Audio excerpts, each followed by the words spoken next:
Yo, nagbabalik na naman ho tayo. Kung saan ho kayo naroroon ay magandang umaga, magandang tanghali at magandang gabi sa inyong lahat. Ngayon ho'y araw ng linggo. Ay tirik na tirik ang araw pero malamig pa rin. Parang negative 18 ano ho. Samahan niyo muna ho akong lumabas at tayo mag-shovel ano. At hindi ho yata papatak ang snow ngayon. Ay atin namang babawas-bawasan ang ating harapan ano.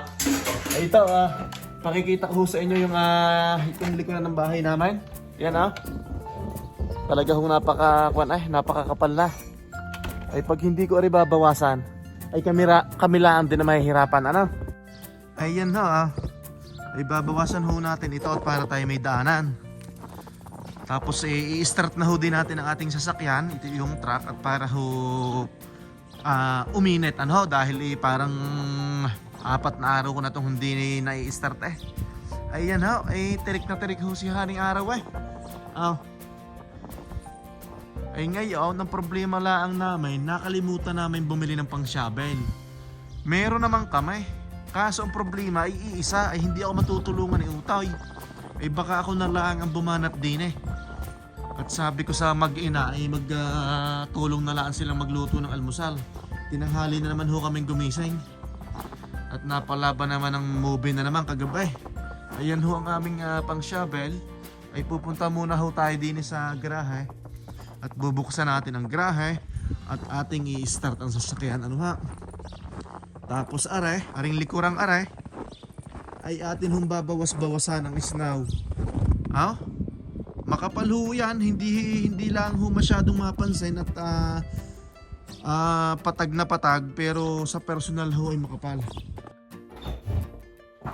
Ay ito, dito na ho tayo sa garahe. Ay i-start lang natin ang ating truck. Tapos bubuksan ko itong pintuan. At tayo ay magsashovel Ay siya, kamusta ho pala kayo? Saan ho kayo ayos lang diyan? Walang karamdaman at masaya ngayong araw ng linggo Kung ako ho naman ay inyong tatanungin, sa totoo lang medyo nakakaramdam na ho din ng mga nasakit ng likod. Ay syempre, ganyan ho talaga. Hindi ho naman tayo robot. Tayo may buhay. Yan. Kung sa kung sa sasakyan syempre habang natagal ay may nasisira ho din sa ating katawan.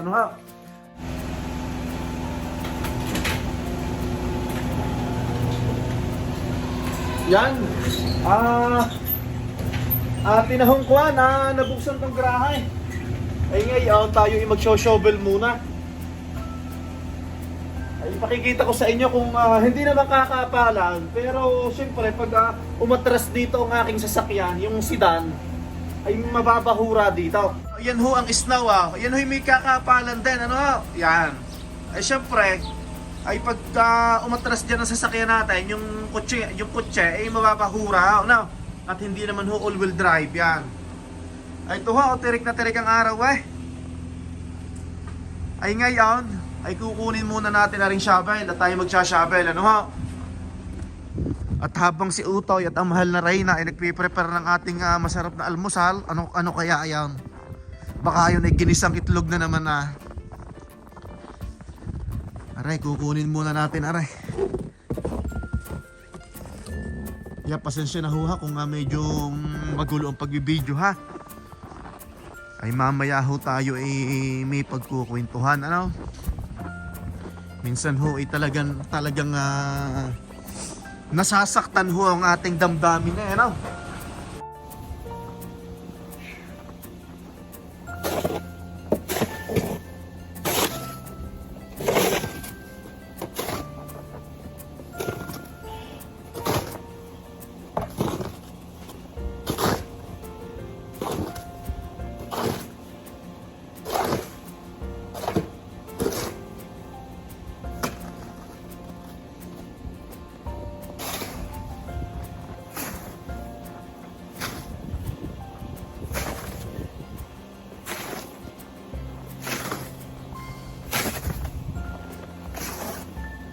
Tawag doon. Ang akin lang tatanggalan ng snow, yung aming kalimitang dinadaanan. Yun lang ang aking tatanggalin na snow, yung mga dinadaanan namin lagay. Ay dito naman paparada ang kotse. ay ito ang aking tatanggalan.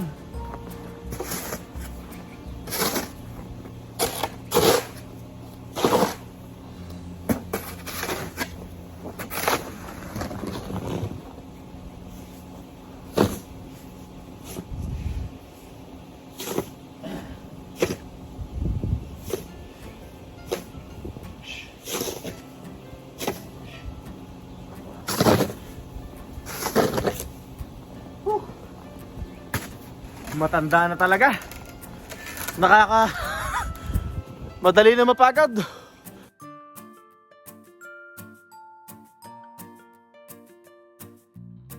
Ito, medyo malaki na ang ipinagbago. Ay ipapakita ko sa inyo. Dapat pala ako may dalang kape, haba. Saglit, ipapakita ko muna sa inyo. Yan, kung nakikita nyo, maayos na, ano ha? Diyan ako dadaan ang ating sasakyan. Pag dito tayo sa likod magpapark, ano, yan, may dadaanan na. Ay ngayon, pag gagamitin ko ang truck, yan, may dadaanan na din, ha. Di ito ho nakuha ko, di ba't kayo naman kapal? Ay ngayon, ayos na yan. Ito muna ating titiranin. Yung papunta doon sa may kusina, likod ng bahay, ano ha.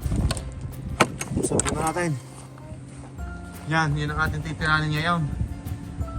Pero baka mamaya na, at baka si Utoy at saka mahal na Reyna ay patapos na magluto.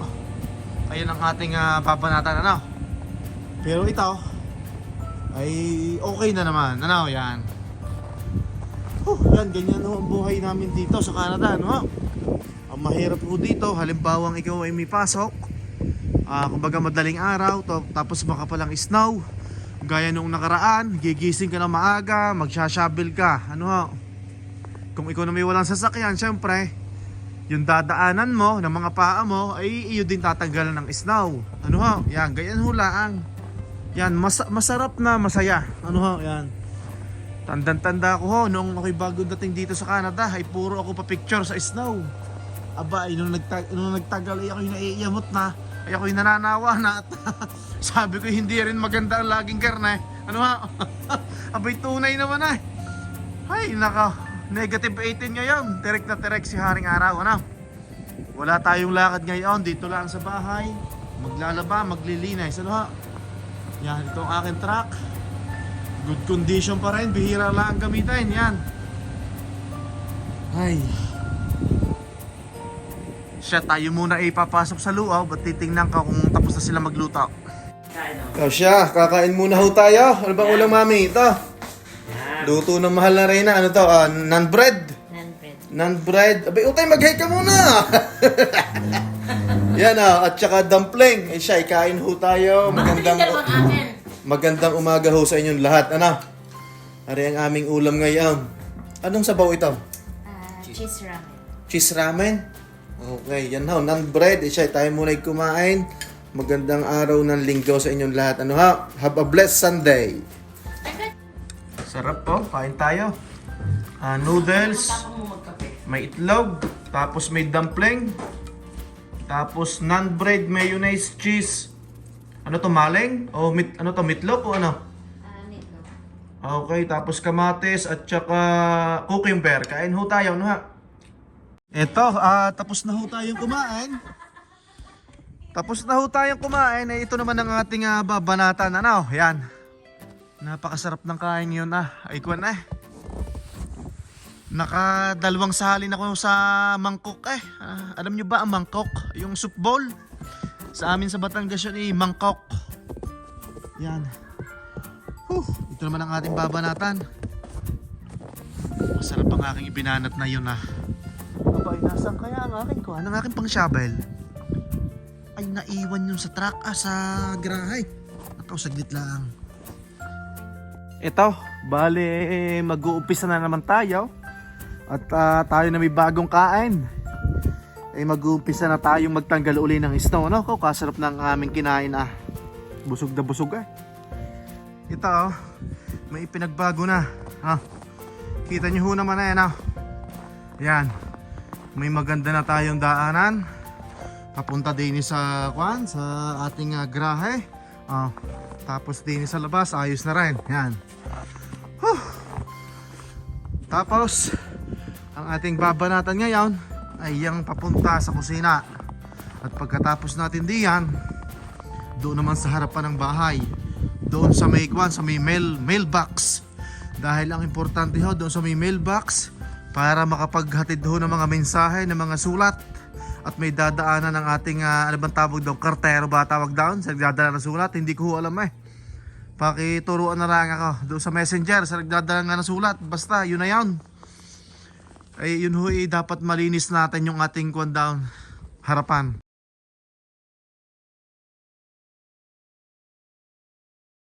Ito, andito ho tayo ngayon sa truck. Habang pinapainit ko tong sasakyan, siyempre magpapainit din tayo ng kamay. Ano nga bang pagkukwentuhan natin? Ito ho'y sinisigurado ko na bilang hong isang OFW na kagaya ko, ay ito ho ay naranasan ninyo. Ano ho? Siguro marami akong masasagasaan dito. Kamag-anak ko, kaklase, kumpare, malalayong kamag-anak, mga nakatrabaho, ano ho. At sinisigurado ko ay ito'y nasaksihan nyo rin, naranasan nyo, pinagdaanan nyo din, ano ho. Talagang nature na nating mga Pilipino, ano ho. Hindi ko nila lahat, pero yun yung nakagawian na, ano ho. Pag ikaw ay alam na nasa abroad, darating na ang time na ikaw ay kakamustahin. Darating ang time na kamusta ka. Basta, yun doon lagi nagsisimula sa isang kamustahan, ano ho. Alam nyo na ho yung ibig ko sabihin. Kaya pala nangangamusta sa iyo ay manghihiram sa iyo ng salapi o kaya ng kwarta, no? Wala ho namang masama doon. Kasi hindi naman natin alam na kung saan nila gagamitin muna ang pera, ano ho? Kasi marami hong dahilan. Kaya tayo hong OFW na kagaya ko, kagaya natin lahat, ay hinihiraman ho tayo ng mga tao na nakakakilala sa atin. Marami hong dahilan. Halimbawa, yung isa sa pamilya nila may sakit. Yung isa naman may utang na gustong bayaran. Yung isa naman pantuition sa kolehiyo ng kanyang anak. Yung isa naman mababatak na ang kanyang hinuhulugan sa sakyan sa Pilipinas. Kaya minsan ay tayo hindi nilalapitan bilang isang OFW, no? Dahil ang alam nila tayo ay mapera, no? Yun ang alam nila. Pero dito sa Canada, talagang madaling kumita ng pera kung ikaw ay maraming trabaho at kung kakaunti ang iyong binabayaran. Siyempre, nagbabayad ho din tayo dito. Yun ang may na-vlog ko na kung ano yung mga binabayaran dito. Yan, inuupahan mong bahay, binabayaran. Kung ikay may sasakyan, may binabayaran ka rin. Ay, ang kinasasamahulaan ng aking loob, ay ito, paulit-ulit ko sinasabi sa inyo, sinisigurado ko, ang ilan sa mga viewers ko ngayon ay naranasan ito. Masakit ho minsan, noon ho tayo na sa Canada, hindi lang sa Canada, sabihin natin, sa kahit pa Australia, Europe, Italy, Singapore, Middle East, kahit pa noon tayo na sa abroad na, ikinakamusta,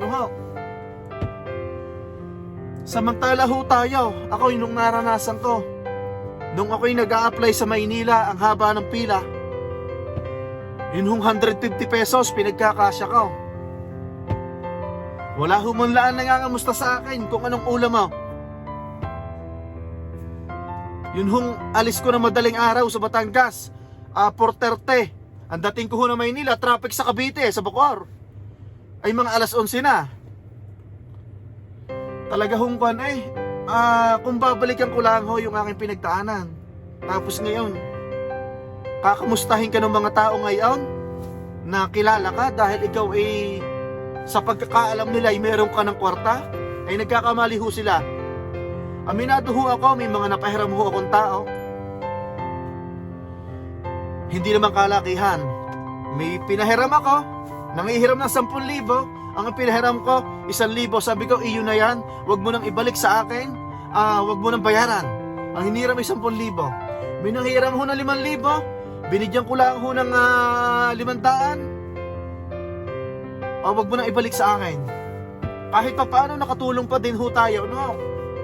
Ang masakit ho lang sa ating OFW, nung ho tayo nag-a-apply, nagkakandang hihirap, karamihan ho sa atin, sinisigurado ko hong sariling sikap, sinisigurado ko hong sariling paa tumulong sa atin, ano ho?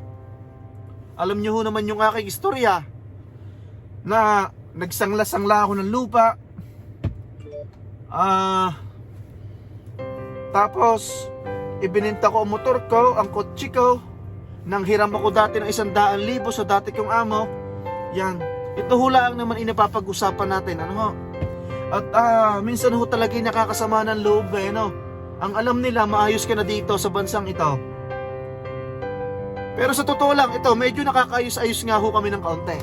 Pero ang akin lang, ang pinagpuputok ho ng butchi ko, yung mga panahong nag-a-apply ka, hindi man lang nila tinanong kung anong ulam mo, kung kumain ka na ba, may pamasahe ka ba sa bus, di ba?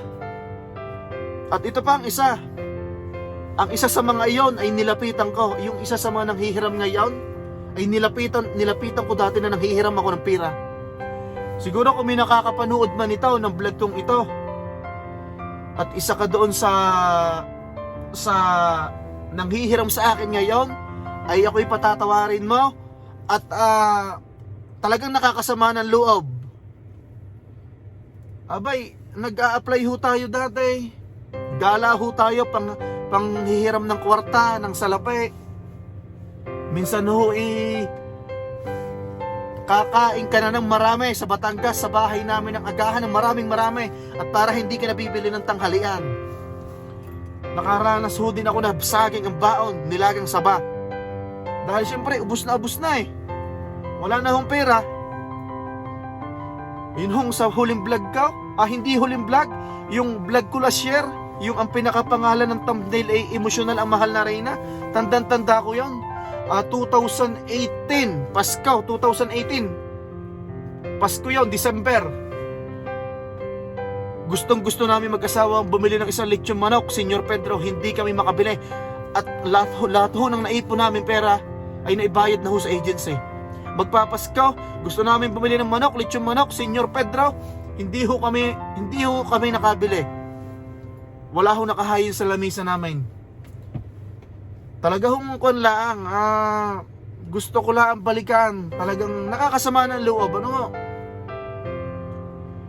Kaya nga sabi ko sa aking kapatid, sa bunso kong kapatid, sabi ko kapatid ko, kung sakaling ikaw ay mag-a-apply, ito na may katuwaan lang, medyo konting commercial hula tayo. Sabi ko kapatid ko, pag ikaw mag-a-apply pa lang sa abroad, mag-post ka agad sa Facebook mo, katuwaan lang, sabi ko. I-post mo sa profile mo na kamustahin nyo na ako ngayon.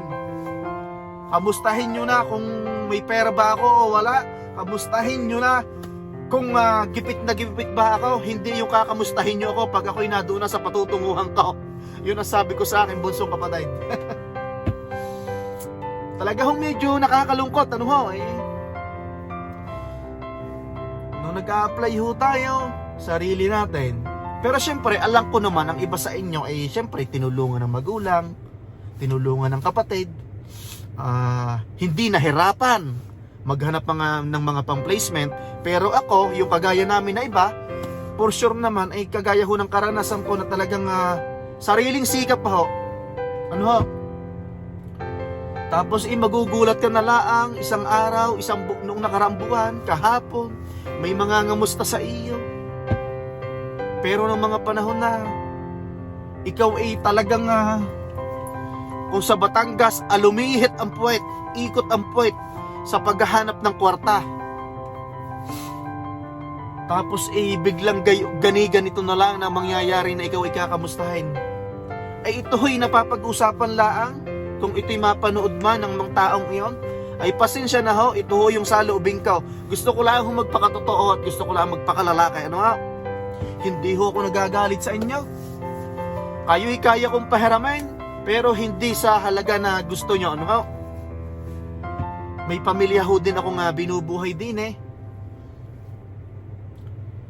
may pamilya ho din ako sa Batangas na naiwan na kahit papaano ay binibigyan ko ho din ng pakaunti-kaunti kahit hindi kalakihan.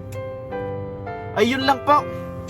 Ay ako magsashovel na. Napag-usapan lang ho natin at talaga namang minsan ho talaga nakakasama ho din talaga ng loob. Ay siya ay maraming salamat ho sa pakikinig. Ito ay napapag-usapan lang ho natin. Ay ako ay medyo nanggigigil ng kaunti, ano? Talagang ay mapapahay buhay ka na lang eh, no? Yan. Tumawag muna tayo ng tulong at masakit na likod eh. Tinawag muna natin si Utoy. Utoy, mag-hi ka muna. Sabi siguro ni Utoy ang papa, niloloko ko. Ako'y binata na, ako'y niloloko pa eh. Ayan. Tumawag muna tayo ng tulong at masakit na likod ng papa eh. Yan. Ilagay mo muna yan dyan, yung mga karton na yan, ihagis mo dyan at ating aayusin yan mamaya. At magsasummer na din naman. Magsasummer na nga ba? Ay, ang sabi March 19 eh, spring na eh. Sabi. Yan. Maglilinis tayo. Yung mga kalat-kalat dyan, ating liligpitin yan. At tayo naman ay may mga libreng oras eh. Yan. Pagkatapos nyan, papunta sa harapan, ano? Yan. Ay, liksi-liksi.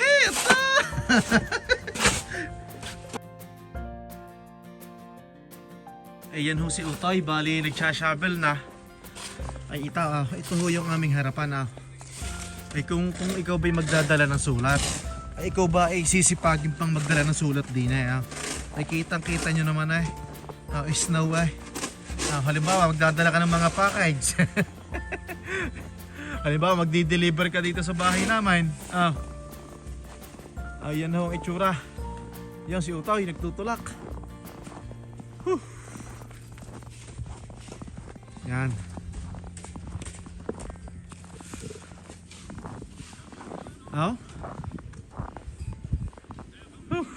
Malamig daw.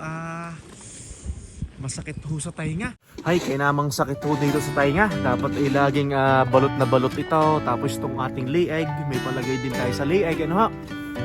Ay siya, yun hong aking na-share kanina. Yun ho naman yung aking tunay na nararamdaman. Ano ha?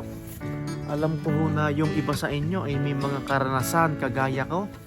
Na syempre, nakarating ho tayo dito sa Canada ng ating sariling pagsisikap. Ano ho? Sana ho kung may makakapanood ng videong ito na aking kamag-anak o malalapit na kaibigan, ay pasensya na ho kayo. Gusto ko lang magpakatotoo sa sarili ko. Ano ho? Talagang minsan ho talaga'y nakakasama ho, nakakasakit ho ng ating damdamin. Ano ho? Siya, hindi ho matatapos ang araw na ito na hindi ho ako nagpapaalam sa inyo. At papalitan ko muna si Utoy sa pagsashovel. Ano? Kung saan ho kayo naroroon ay magandang umaga, magandang tanghali at magandang gabi. Have a blessed someday everyone. Mag-ingat ho tayong lahat hanggang sa muli nating pagkikita. Maraming salamat po.